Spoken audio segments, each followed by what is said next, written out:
9 जुलाई को आप लोग भारत बंद का आह्वान किए हैं। नेता प्रतिपक्ष तेजस्वी यादव भी होंगे, राहुल गांधी भी कहा जा रहा है कि शामिल होंगे। किस तरह की तैयारी? देखिए, तैयारी क्या, ये जनता तैयारी कर रही है, लोग आक्रोश में है, ये पहले से तय था।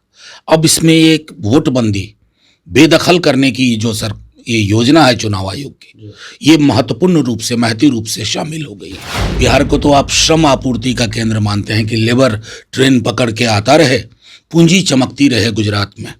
हमने तो सुना है बीजेपी का आंतरिक सर्वे भी एक है जो उनको डरा रहा है, तो कहीं उस डर को दूर करने के लिए ये फर्जी अभियान का हिस्सा तो नहीं बनाया जा रहा है।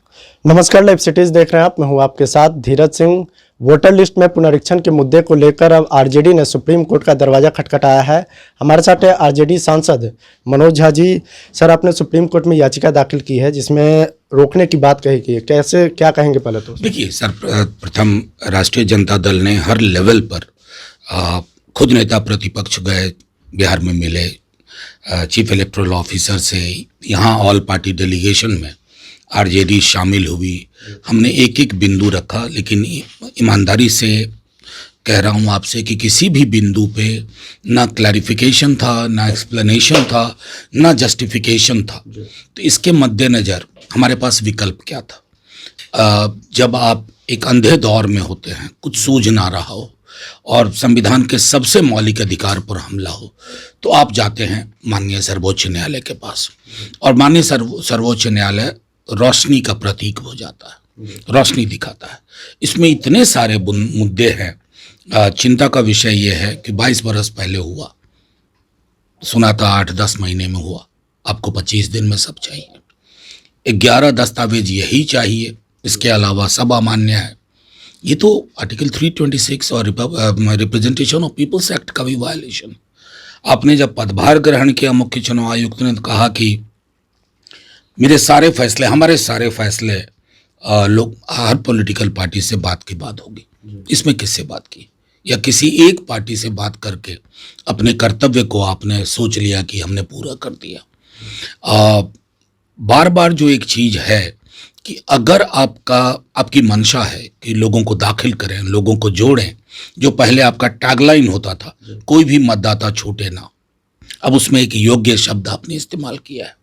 लेकिन आपकी पूरी ये जो 11 दस्तावेजों की फहरिस्त है, उससे लोग दाखिल नहीं होंगे, बेदखल होंगे, क्योंकि खुद आप कह रहे हैं कि 20% बिहार के लोग बाहर रहते हैं। उनको आप 25 दिन के अंदर टॉर्चर करना चाहेंगे ताकि वो थक हार करके छोड़ देंगे, जाओ जाने दो। किसका नुकसान होगा? लोकतंत्र का नुकसान होगा। लेकिन चुनाव आयोग बार बार कह रहा है कि ये रूटीन वर्क है और इसका मकसद फर्जी वोटरों को बाहर करना है। आपको जितने सवाल मैंने किए, पिटीशन में तो और भी सारी चीज़ें हैं जो उनको सबमिट किए, उसमें और लंबी फहरिस्त है। इन सवालों के जवाब बिंदुवार दे दें, उनकी तमाम दलील को मैं मान लूँगा। 9 जुलाई को आप लोग भारत बंद का आह्वान किए हैं। नेता प्रतिपक्ष तेजस्वी यादव भी होंगे, राहुल गांधी भी कहा जा रहा है कि शामिल होंगे। किस तरह की तैयारी? देखिए, तैयारी क्या, ये जनता तैयारी कर रही है, लोग आक्रोश में है, ये पहले से तय था। अब इसमें एक वोटबंदी बेदखल करने की ये योजना है चुनाव आयोग की, ये महत्वपूर्ण रूप से महती रूप से शामिल हो गई है।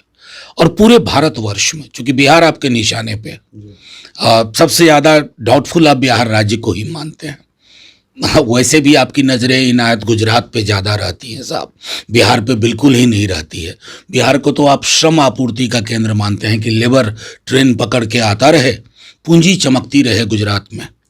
तो उन हकीकतों का भी पर्दाफाश होगा। आखिर में एक सवाल है कि चिराग पासवान हो, बीजेपी के नेता हो या एनडीए के तमाम नेता कह रहे हैं कि चूंकि बिहार विधानसभा चुनाव में महागठबंधन अपनी संभावित हार मान चुका है, इसीलिए इस तरह का चुनाव आयोग पर अभी से ही आरोप लगा है। आपका चैनल बिहार का है, आपको भी पता है कि चुनाव में हकीकत क्या होने वाली है। हमने तो सुना है बीजेपी का आंतरिक सर्वे भी एक है जो उनको डरा रहा है, तो कहीं उस डर को दूर करने के लिए ये फर्जी अभियान का हिस्सा तो नहीं बनाया जा रहा है। बस चलिए, तो बहुत बहुत धन्यवाद। ये आरजेडी सांसद प्रोफेसर मनोज झा, दिल्ली से लाइव सिटीज के लिए मैं धीरज सिंह।